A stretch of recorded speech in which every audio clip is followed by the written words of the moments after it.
Welcome to another reading of Lord Mayor. We're on page 2935, chapter heading Mononash, the year's 1950.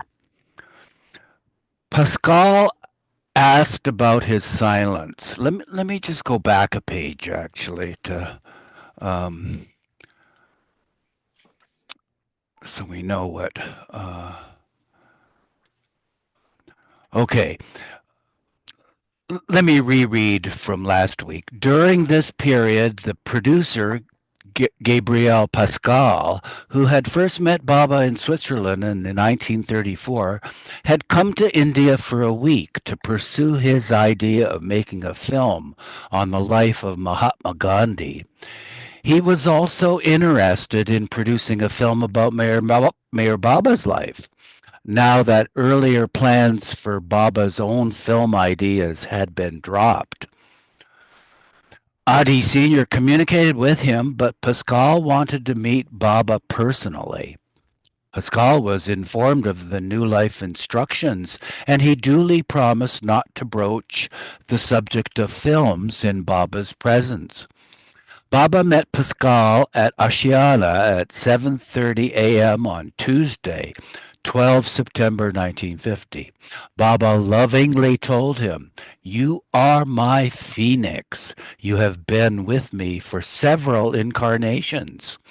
I will help you to fulfill my mission in the West. Your career will soar higher than ever before."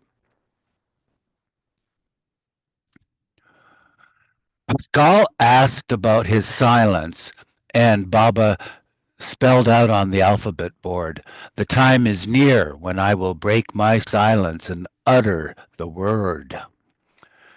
Pascal had been suffering a depression during this period. He was overjoyed to see Baba again and later told his wife, "Merely being with Baba has given me back my vitality."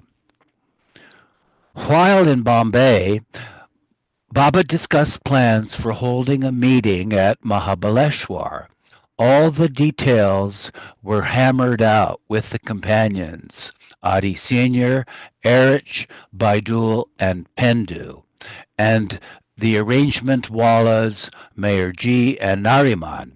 Accordingly, a circular was printed on 11 September 1950 and sent to all concerned, both old and New Life devotees.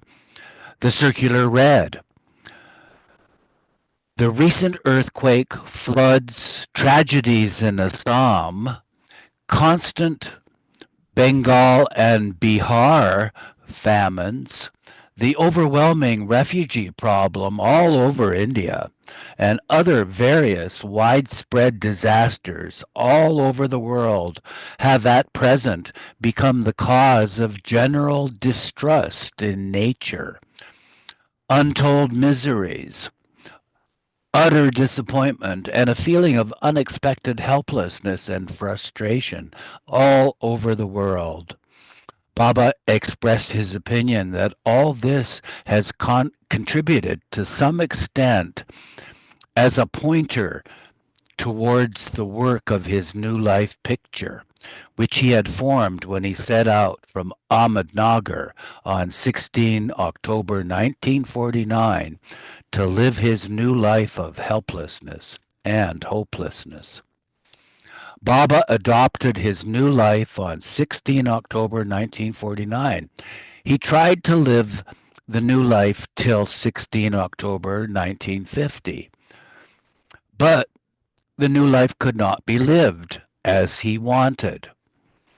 With the experience of 12 months of the new life, Baba has definitely decided now not to adjust in the future individual requirements or tolerate individual weaknesses and laxity in obeying his orders and the conditions of the new life. Baba also admits his own weaknesses in not fulfilling the conditions of the new life in the right spirit. His personal weakness in succumbing to temptation, anger, etc., and general weakness in surrendering to his feelings for the companions has resulted in compromising his original oath taken at Mehrabad and the evolvement of plans 1, 2, and 3, much contrary to his original oath.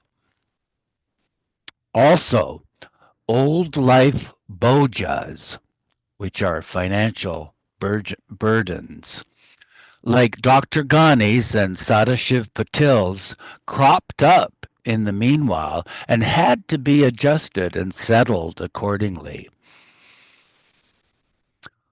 Baba said, God willing, nothing of this kind will be repeated from 16 October 1950.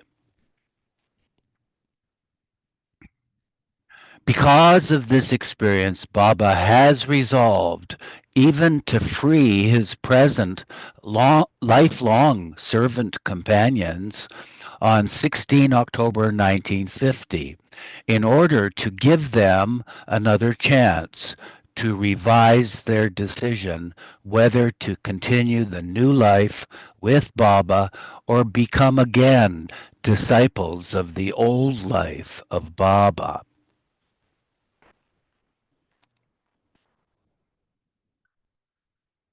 So, the lifelong servant companions must take stock of their personal weaknesses and take the various experiences they have had of the new life of 12 months with Baba into consideration before arriving at any fresh decision. After taking a very careful and complete retrospective view of their personal weaknesses and some pleasant, but too many other painful experiences of the new life with Baba, if they still choose to continue to stay with Baba in the new life, then Baba will take some of them with him for 3 months, from 1 November 1950 to January end 1951, to help him in his work among musts and poor when he goes out for his special work.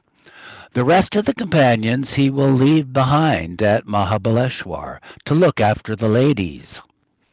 Baba intends to leave Mahabaleshwar in the first week of November for places such as Kolhapur, Miraj, Hubli, Hyderabad, Bombay, Assam, Bengal, Orissa, and Bihar for his must and poor work, as well as for his 3 phases of begging, Langoti, and gypsy life.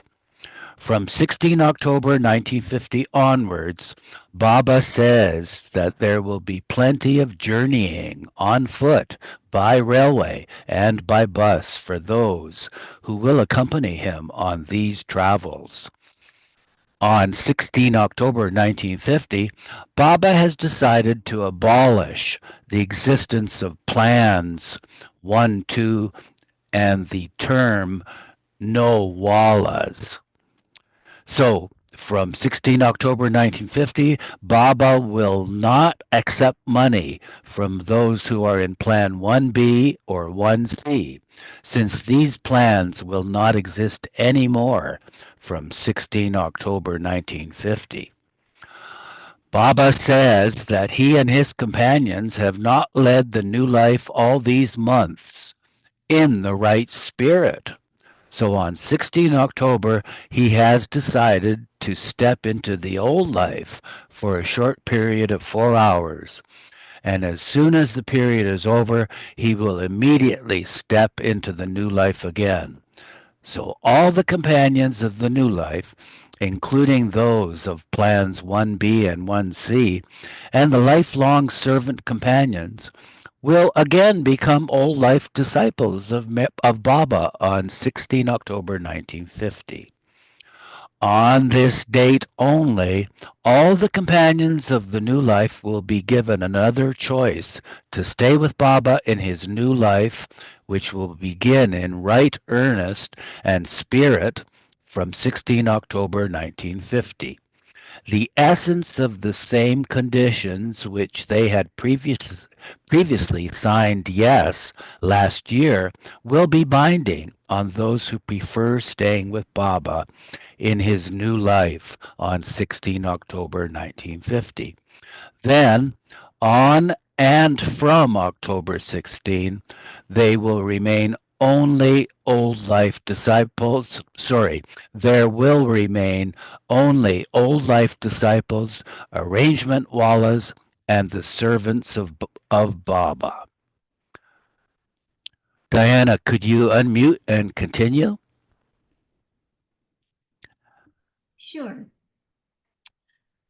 Only the present new life companions will have the choice to stay with Baba in his new life on the 16th of October, 1950, and no one else.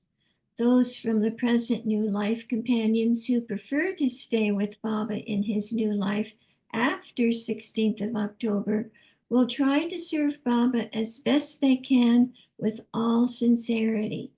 Will try to obey him 100% and will try to do whatever he says and wants, even if his orders will make them break the essence of the originally yes signed conditions as per the attached list, which they will have to try to follow 100% under normal circumstances during their stay with and service to Baba. Baba's new life is eternal. Those other than servants of Baba in his new life who desire to live that life are free to do so in spirit independently. Baba invited all his old life men disciples, no women devotees, and the 5 arrangement wallahs to Mahabaleshwar to attend a meeting between 7 and 11 a.m. on the 16th of October. Those who can conveniently come may come. Those who cannot come should not worry, but they will be sent a copy of Baba's message and program of 16th October 1950. And this last little bit was in quotation marks. A list of the begin quotation, essence of the originally yes signed conditions, close quote, was included in the circular. All those who decide to serve Baba, and this appears to be from the circular. All those who decide to serve Baba from the 16th of October, 1950, 1, must not hold Baba responsible for anything that may happen to them. 2, must not even expect Baba to perform miracles or use his spiritual key or have his nazar upon them. 3, must not even expect to receive any spiritual or material benefit whatsoever in return from Baba. 4, must not do any lustful actions with anyone. 5, must not accept money from anyone for anyone, not even for Baba. 6, must not have any concern with politics. 7, must not express anger by word or deed. 8, must not criticize unfairly. 9, must not tell lies under any circumstances. 10, must not accept homage nor deliberately create circumstances to invite homage to Baba or to themselves. 11, must be prepared for every kind of disappointment and adversity. Those who decide to serve Baba from the 16th October 1950 must solemnly declare before Baba, in the presence of Baba, that they have made this decision of their own free will, and that whatever the result of it may be, they alone are responsible. Baba concluded by stating that he felt that from the 16th October 1950, God would give him the courage and strength to live his new life as he wants. Receiving the circulars made his lovers and disciples throughout India ecstatic at the prospect of seeing their beloved master once more. During Baba's stay in Bombay, on his instruction, Erich and Pendu visited Aloba. Aloba had left Satara under Plan 1B and was working as a cashier in an Irani restaurant. At the upcoming meeting at Mahabaleshwar, the three plans were to be nullified. But finding Aloba inclined to continue living in Bombay, Baba permitted him to remain there. Baba also exempted him from attending the October meeting, and Aloba was relieved to have escaped the net. But how could Aloba escape when his heart was captured, even though his mind urged freedom? In the end, the heart was victorious, and it will be seen how Aloba came back to Baba to stay with him permanently.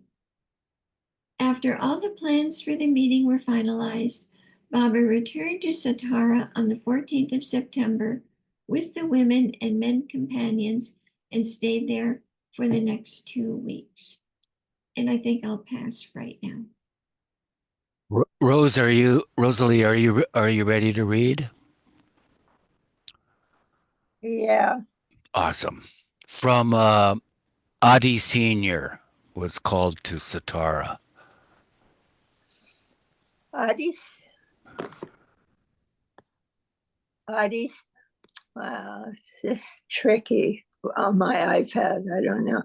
Adi Sr. was called to Satara on 25th September and had an interview with Baba at 1 p.m. He was told to return on the 29th with Adi Jr., who was to give Baba some homeopathic medicine, as Baba wasn't feeling well. On Sunday, 1st October 1950, Baba, the women, men, and the pet horse Begum moved to Mahabaleshwar, where they stayed at the Aga Khan's bungalow. Those men who were invited were eagerly looking forward to the October meeting, and Baba was engaged in inner and outer preparations for it. Nearly 200 lovers and devotees from throughout India arrived in Mahabaleshwar on the evening of the 15th to attend the meeting. By 6:45 a.m. on Monday morning, 16 October, everyone had gathered outside the men's quarters of Florence Hall on the Aga Khan's estate. Sidhu, Jungli, Sabak Katwal, Kalemama, Balatambat, and Padre had come from Mehrabad. Kashav Nigam, Gaya Prasad Kare, Babu Ram Prasad, Bhavani Prasad Nigam, Rez Saheb, Ramashankar, Lux Michand,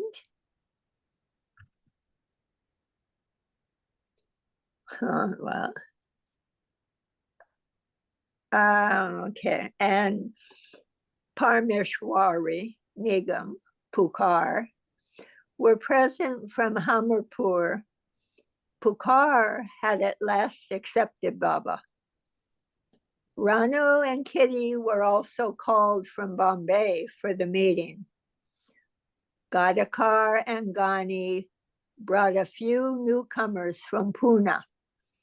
Their group included the singer Madhusudan, Krishna Bandelu, V.R. Bade, Lakshman Tade, Rangole, and an orphan named Pratap Ganganath Ahir. That's our Pratap that Wow, he's an met orphan. Baba on his 16th birthday. That one day that Baba came out of the new life. Yeah. Where am I? And it was his 15th birthday that day. I thought it was the 16th. Anyway, it was on the 16th, but it was his 15th birthday. Kawas Visuna, who had had Baba's darshan 3 years before in Surat, was also present.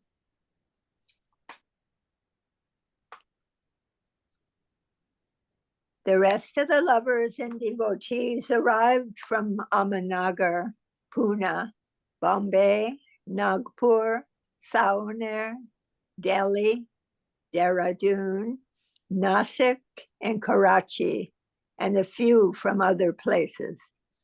Calling each man to him, Baba embraced and caressed him lovingly, releasing his breeze of joy in his heart. Adi Senior introduced them to Baba as they came forward. There was a ban on touching Baba's feet, but Minu Karas' brother, Adele, was unaware of it and bowed down to Baba. Baba did the same to him, but was furious that Minu had not made his brother aware of the conditions of the new life. Then, as Baba wished, all gathered in the meeting hall at 7 o'clock, and the doors were shut. There's a footnote here. Do you see the footnote? Yeah, I do now. The hall was the former stables where Baba had established a must ashram in 1946. Vishnu did not close the gate as fast as he should have because he saw Gustaji walking toward the hall. Meanwhile, 2 uninvited men slipped inside, approached Baba, and touched his feet.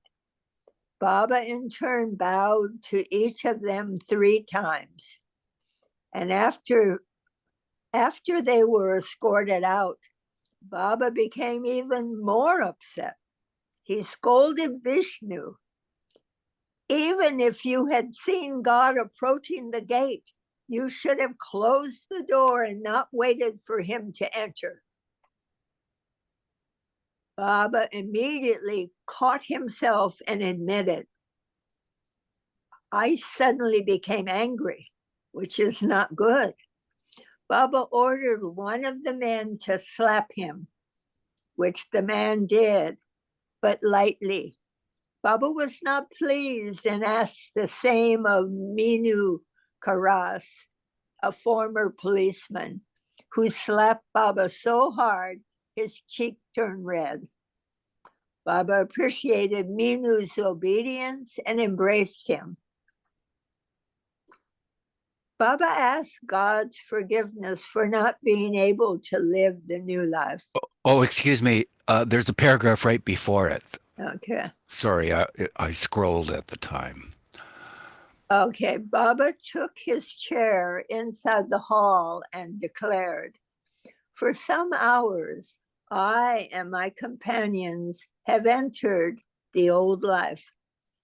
Plans 1, 1B, 1C, and 2 have now ended.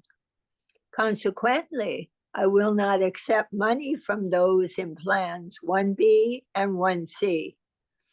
Baba asked God's forgiveness for not being able to live the new life, adopted a year ago as he wanted.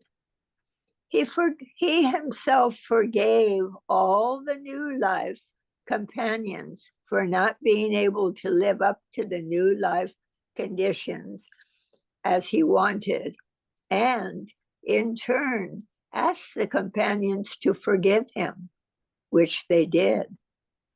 Don then read Baba's sermon. Being just now in the old life for these few hours, I will tell you what I feel to be the established divine facts.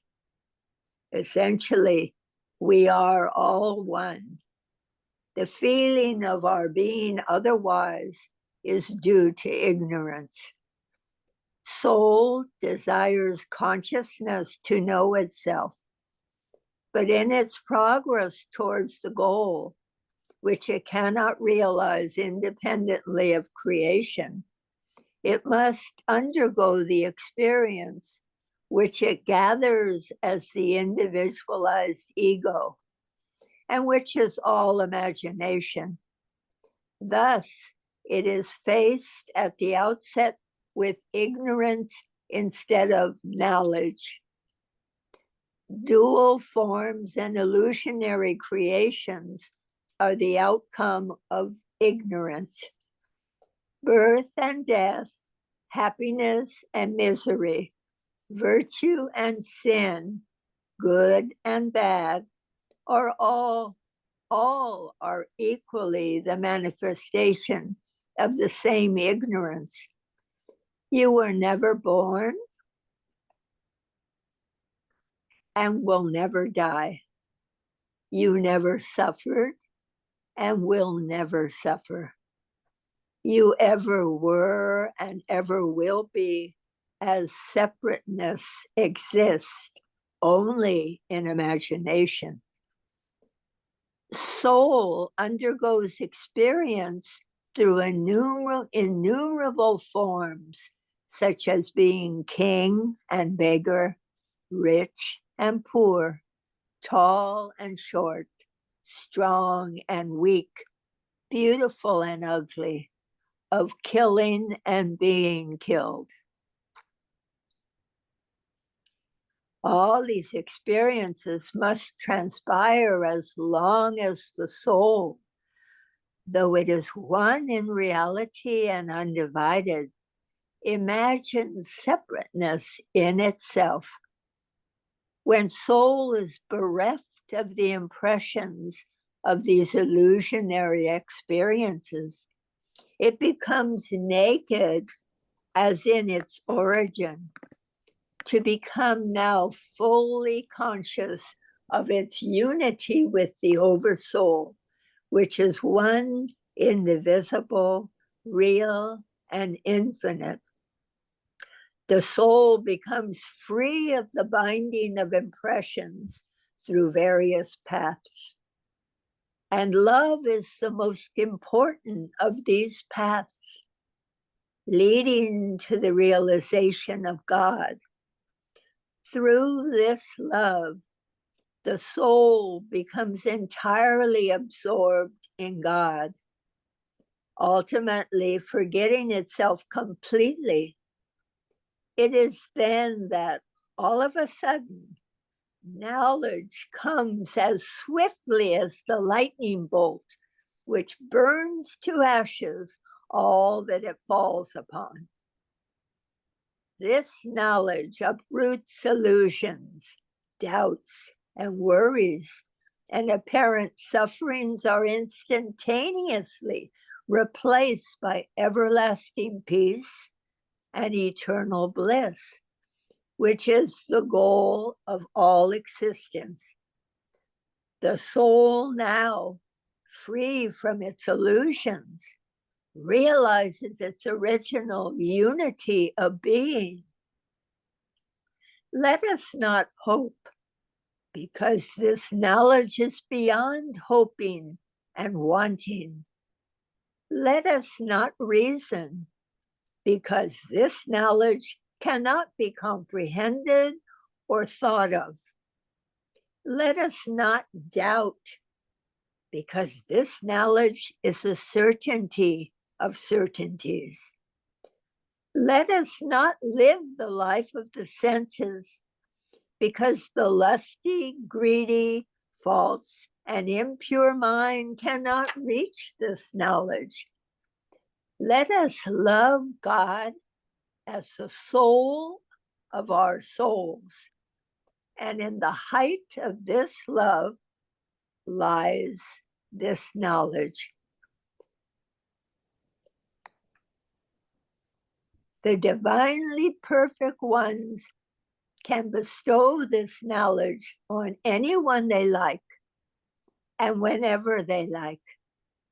May we all gain this knowledge soon.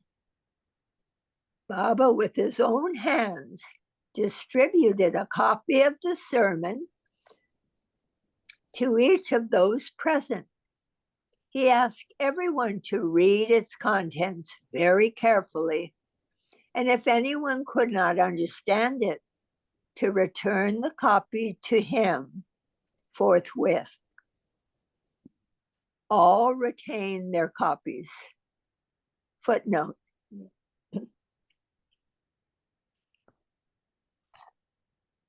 Adi Sr. excuse me. Adi Sr. had hurriedly arranged copies to be typed and cyclostyled at Hindu High School, Panchgani.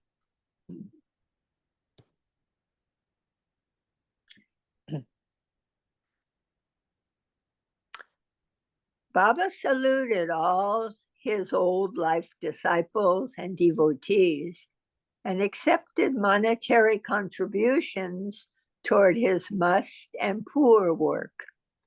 The contributions totaled 23,566.75 rupees. When Baba was being offered contributions, the stout communist leader Parmeshwari Nigam handed Baba all the money he had and a piece of paper on which he had written, quotes, "This body, mind, wealth, and everything I own, I give in the hands of Baba for his work with the poor," end quotes. Then he stripped off his clothing and, standing only in his loincloth, offered these as well. He stretched out on the ground in front of his Lord and began sobbing.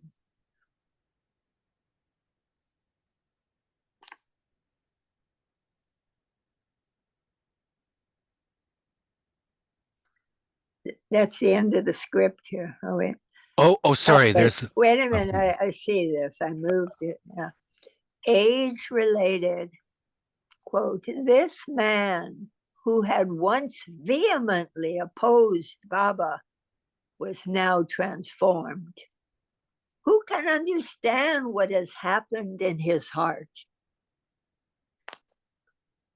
And that was Pukar. In truth, it is not a matter to be understood. It is a matter to be felt within.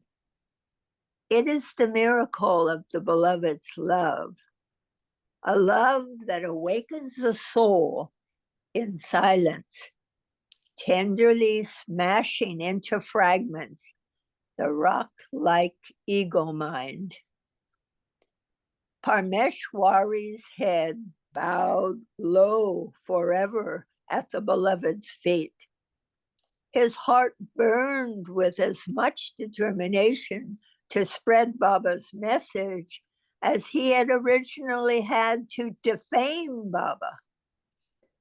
Baba showed his happiness at Parmeshwari's gesture. "Whatever you have offered me," Baba dictated on his board, "I accept it all." Jalbai handed Baba the clothing, which Baba embraced and kissed, and then returned to Parmeshwari along with all his money except a token amount which was accepted as his contribution. Parmeshwari edited a Hindi weekly political newspaper entitled Pukar, the call. And Baba gave him this nickname, Pukar. He became known as Pukar from then on. Regarding the money, Baba informed the gathering, quotes, I will use these gifts towards my work with the must and poor, which will start from October 21st. After every man who wished to donate had come forward, there was a break of 15 minutes. The previous evening, the old life disciples had been given this message from Baba. Quote, if any of you have experienced any difficulties in carrying out my orders and instructions to you, put them down in writing and give me the list tomorrow. Some wrote down their problems, and when they had reassembled, the lists were handed over to Baba, who dealt with them one by one. Keshav Nigam had been given 3 orders to follow for 1 year. 1, not to touch money. 2, not to touch any woman. 3, to fast 1 day a week for 24 hours. Keshav confessed to Baba that he had fully carried out the second order for 6 months, but thereafter had not been able to do so. So he was, however, obeying the other 2 orders 100%. Baba expressed his pleasure at Keshav's confession, gave him an orange as prasad, and ordered him to adhere only to the 3rd order of fasting 1 day a week. After this, a humorous incident occurred. Pankraj had Baba's permission to marry a young woman named Tarabai, but only after the 2 had shaken hands in Baba's presence. The wedding had been pending for more than a year because Baba had set out on the new life. And since only men had been invited to Mahabaleshwar, Pankraj had not brought along his fiancée, whom he wanted to marry. Baba resorted to a novel solution to the problem. In Tarabai's place, he made Gustaji stand next to Pankraj. In the background, Kali Mama chanted some mantras, quotes, proxy bride, end quote, and groom shook hands and garlanded and embraced each other. And after making obeisance to Baba, the strange wedding was performed. Baba remarked to Pankraj, I have wedded you to Tarabai. You are now married to her. There is nothing more to be done by me. When you return home, you may get married to her in any fashion you like. Footnote. The couple was married in a civil ceremony 6 weeks later. After the couple's son, Anand, was born, Baba would humorously refer to him as Little Gustaji.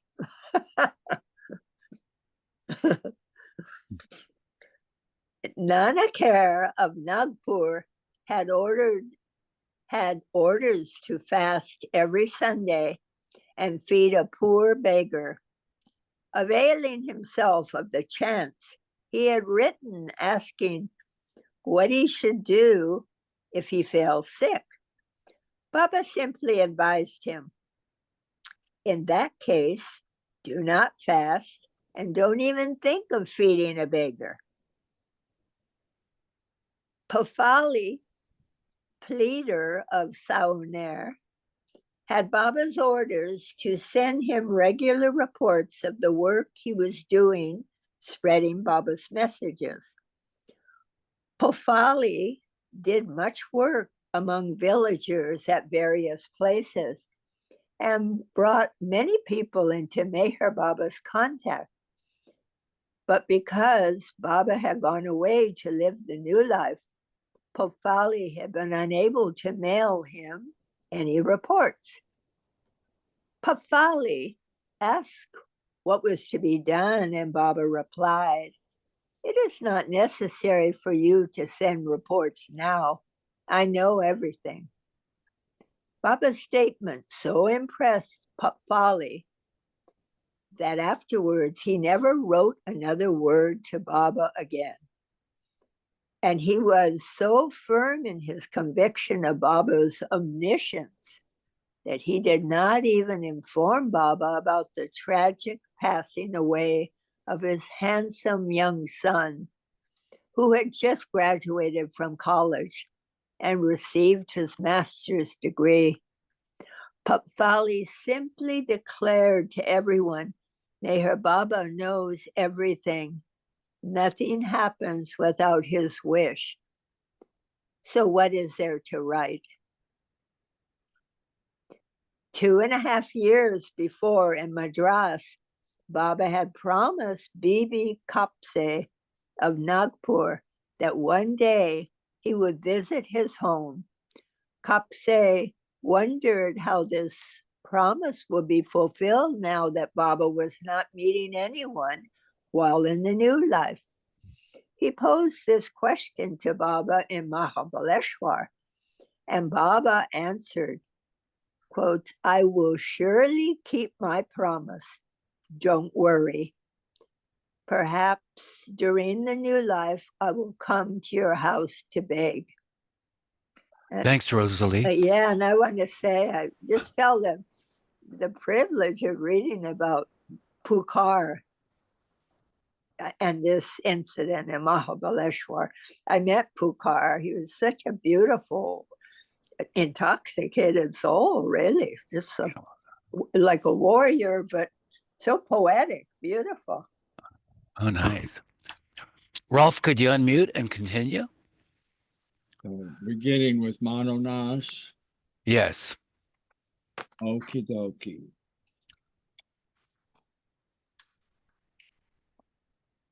Excuse me, just a moment. I'm sorry. Yes.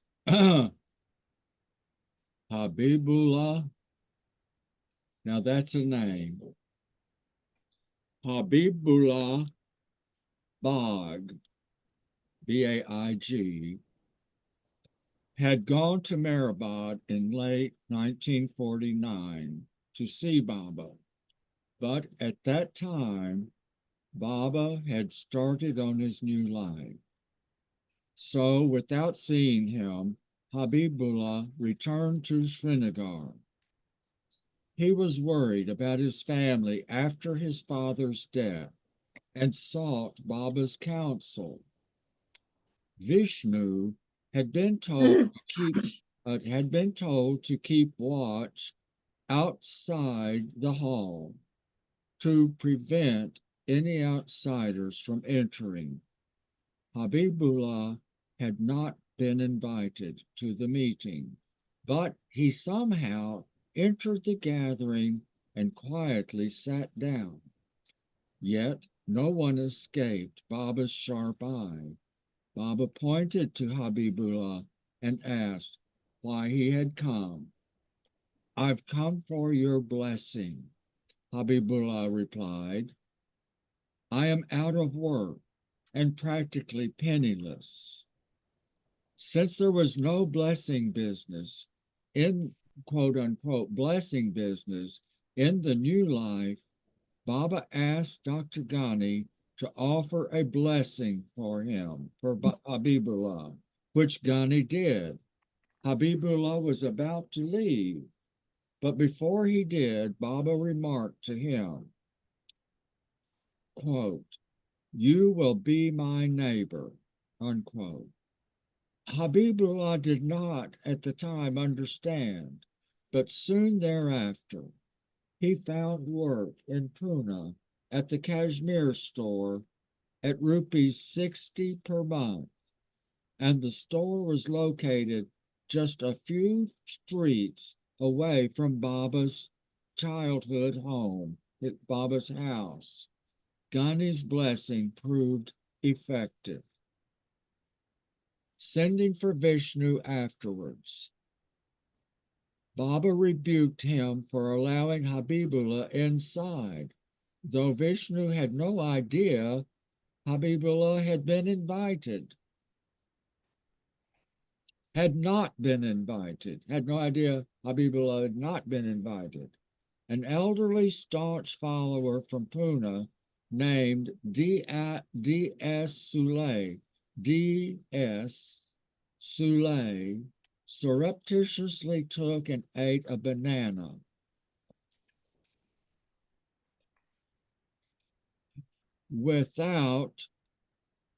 Surreptitiously took and ate a banana without asking Baba.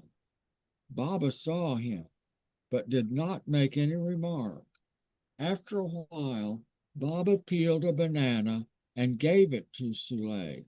Soule felt ashamed and realized Baba knew his every thought. Hanging on the wall behind Baba's seat was a cardboard sign. In the middle was a photograph of Baba. On the right of it was written, "Old Life, Perfect Divinity, Divine Man." On the left side was written, "New Life, Perfect Humility, Ordinary Man." Baba drew the group's attention to the board and then had the following message read out by Duncan in English and Dr. Deshmukh in Hindi. Am I reading okay? Is everything all right? Perfect. Okay. Today, I have stepped back into my old life for a few hours. I am very happy to see you all. You are my old life disciples and devotees, and I feel deeply the love you have for me. I want you all, as I want you all, as also those who are absent today, to know that my love for my old life disciples and devotees is unbounded. Jai Baba. And unbounded. On the 16th of October, 1949, this is Baba, I adopted my new life. Today, exactly 1 year after I set out with my companions, I have to say that the principles of my new life could not be lived up to in the spirit that I desired. My companions have not been able to comply with the conditions of the new life in the strict sense I had expected them to, although in fairness to them, I want to say that each has tried his best according to his own capabilities and understanding. I feel, therefore, that this year has been not a failure, but an eye-opener. I also admit my own mistake in succumbing to anger and other temptations and my inability to carry out with firmness of purpose the new life conditions. On the whole, my giving in to my feelings for the companions has resulted in a modification of the original oath taken by me at Meribah, and the evolvement of plans 1, 2, and 3, all contrary to the original conditions.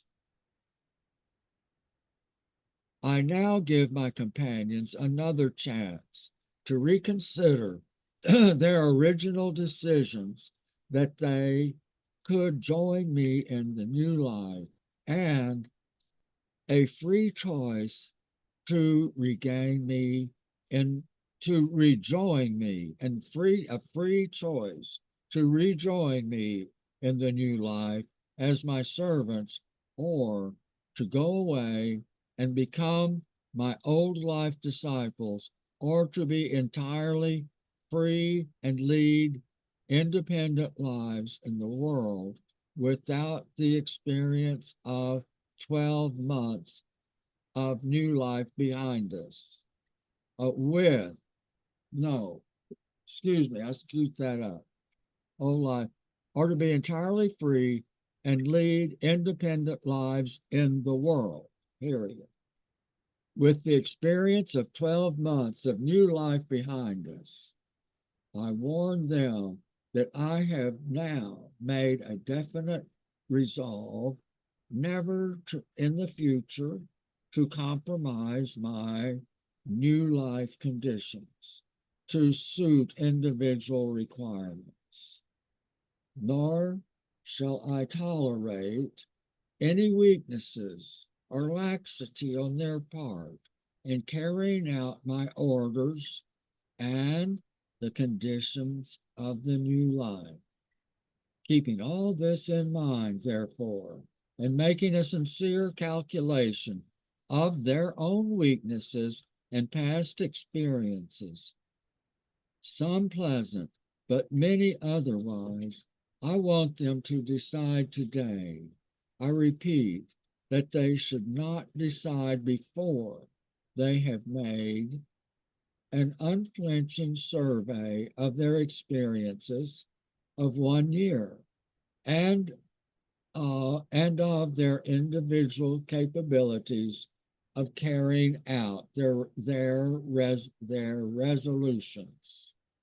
If in spite of all this, they decide to join me as servants in the new life, they must know that they will have to try to obey me 100% and must do wholeheartedly whatever I want them to do. The servant's obedience to my orders must be spontaneous and devoid of any feeling of slavery or compulsion.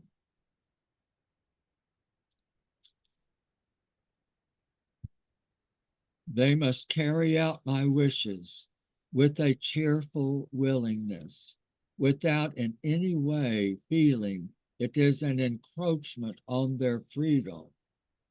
Naturally, those who feel that carrying out my wishes would be an encroachment on their right of freedom will decide not to join me in the new life, but will choose to become old life disciples again, or to live independent lives, period.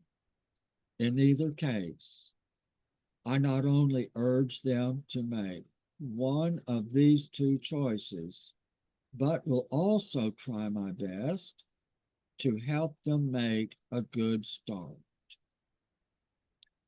Just as those joining me in my new life today are expected to serve me with 100% willingness, so I hope to be able to serve my servants with impartial love and an unbiased attitude. With the reshuffling of decisions today, all the plans, namely plans 1, 2, and 3, as well as the terms no wallas, as well as the term quote unquote no wallas, will cease to exist.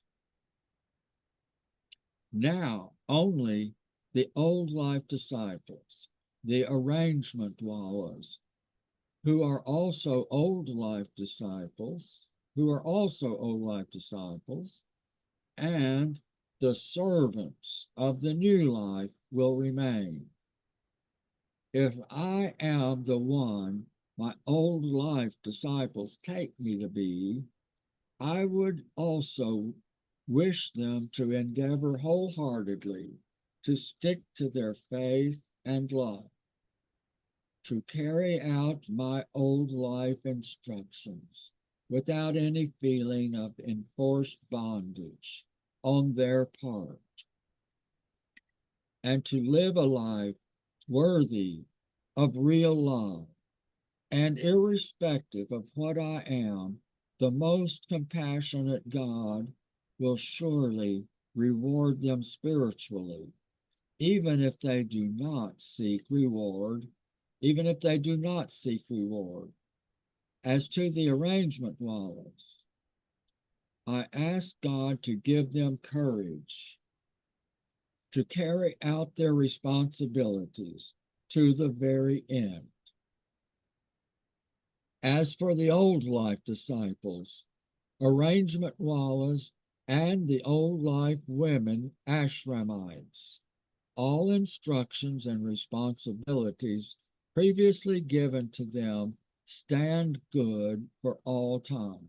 Also, my instructions regarding their, THEIR, their not contacting me in any way and not having correspondence with me or those who are with me stand good at all times, unless otherwise ordered by me.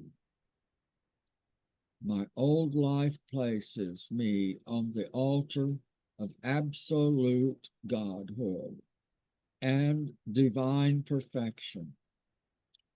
My new life makes me take the stand of a humble servant of God and his people. In my new life, perfect divinity is replaced by perfect humility. In my new life, I am the seeker, the lover, and the friend. Both these aspects, perfect divinity, perfect humility, have been by God's will, and both are everlastingly linked with God's eternal love. Thank you, Rolf. Marilyn, could you unmute and continue? Excuse me. I could only do so if you can enlarge that. Oh, sorry, not able to. It's not a document. It's a web page. Oh, really? Yeah. Usually you do enlarge it. If you're on a tablet or a phone, you can use your fingers to enlarge it. Okay. Let me see. I'm on my PC. Well, Oh, no, you're stuck I with. can try. I can try. Where Well, did you leave off? Anyone may believe. correct. Hmm. I just have to get super close to it. And all right. You don't have your reading glasses handy? I do, but still it looks so tiny. Oh. So, all right.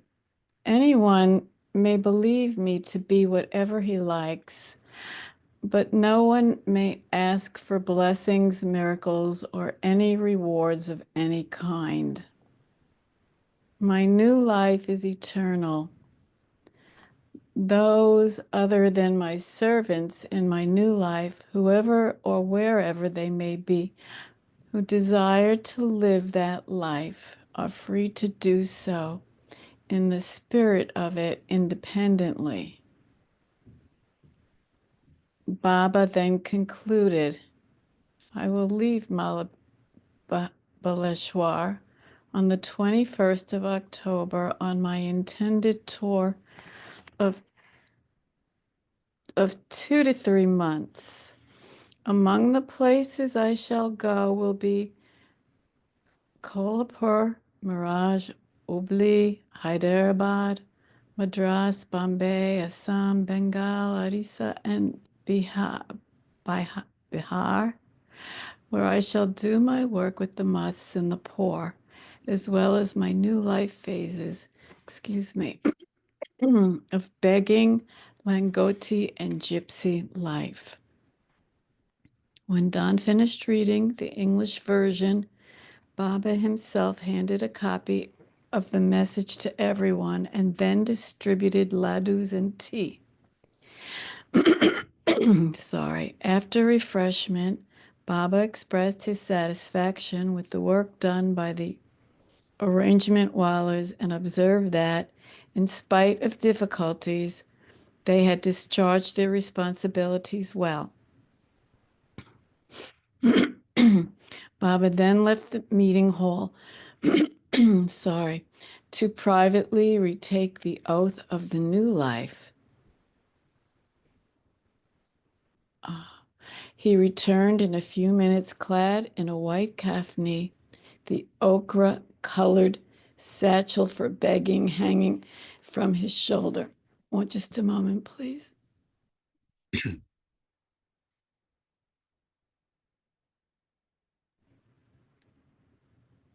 Baba declared that he had now stepped back into the new life, and he exhorted the Yeswalas to either enter the new life and follow his behests 100%, or to lead the old life, or to take up an independent life altogether. One of these they had to decide. The decisions taken were Adi Sr., old life. Alaba, old life, as advised by Baba in Bombay. Baba Das, old life, as advised by Baba. Baidul, servant. Bal Natu, old life. Dalit Singh, old life, as ordered by Baba. Don, servant. Edich, servant. Ghani, old life. Gustaji, servant. Kaikobad, servant. Kakabadia, servant. Kishan Singh, old life. Minu Karas, old life, as ordered by Baba. Footnote. Oh, sorry. Yeah. Minu Karas decided to join Mayor Baba and be a servant, but Baba ordered him to resume his old life and stay in Pakistan. Murli Kale, servant. Nilu, servant. Pandoba, old life. Pendu, servant. Vishnu, servant. Anna, 104, old life, but he was allowed to stay with Baba as an ordinary servant. Footnote. As an ordinary servant, not a new life servant, Anna 104 had the condition that he could be sent away when Baba desired. After these decisions were announced, Baba silently prayed to God, "Give me strength to live the new life fully and completely."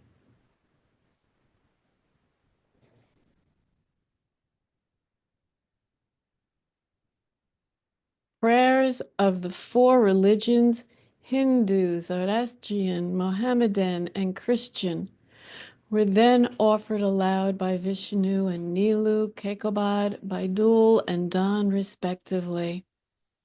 The Qual, who often sang at Mutha's bungalow in Satara, had been specially called And he now sang the song of the new life and another prayer. Baba went outside to bathe the must Ali Shah, and those at the gathering followed and witnessed the event. With this, the program came to an end, and Baba asked everyone to leave. He embraced each man again as he bid them farewell. Nanak Kher related, when Baba was standing on the veranda saying goodbye, we saw an unusual glow and radiance on his face. He was very, very happy. As we departed, we could see this glow and radiance even from a distance. Kitty and Rano stayed in Mahabaleshwar for a few days before returning to Bombay. Baba ordered them, "Now you have to go back." Rano asked, "Baba, how many times are you going to send us back like this? Why can't we be with you?" "You have to go back," Baba insisted. "For me, you have to go back." "Oh, Baba, why?" Ranu said, and started to cry. "Don't cry," Baba consoled. "You've got to go back." Baba had stated at the beginning of the new life to the women, "Treat your conditions like a life buoy and stick to it, and I will not let you sink."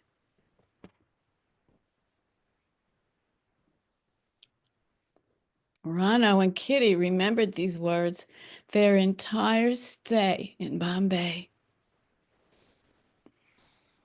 And though it was hell for them to be away from Baba, they felt he was their life buoy and knew he would not let them sink. As mentioned, no women other than Rano and Kitty were called to Mahabaleshwar, and therefore Mansari and Kaikobad's family had no opportunity to see Baba. Similarly, Khorshid Sunamasi and Katie, who were born in Bombay, also could not meet him. Gulmai was in Abhinagar, and she had not seen Baba during the past year. Each gopi was passing her days in hopes of seeing her Krishna again. Yet their separation from the beloved was only apparent when Baba was in Satara in August 1950. This incident took place on Mehrabad Hill. Mansari was lying on her bed one night thinking of Baba. Suddenly, a cobra slithered in and crawled onto her chest. Mansari felt it and with a sweep of her hand brushed the snake away. Hearing it fall, she leaped up and saw the snake on the floor, hissing menacingly with its hood spread wide. She was alone in the room. Jamadar, the night watchman, was some distance away. The cobra was blocking the door so she could not go outside and call for help. Somehow she gathered courage and killed the snake with a bamboo staff. But the episode did not end there. Cobras abide in pairs. The next night, when Mansari was praying in front of Baba's photograph, another cobra appeared. She bravely managed to kill this cobra too. Wonderful story. Thank you, Marilyn. We'll stop here 2947 and start at 2948 next week. Thank you very much. I'll stop the recording and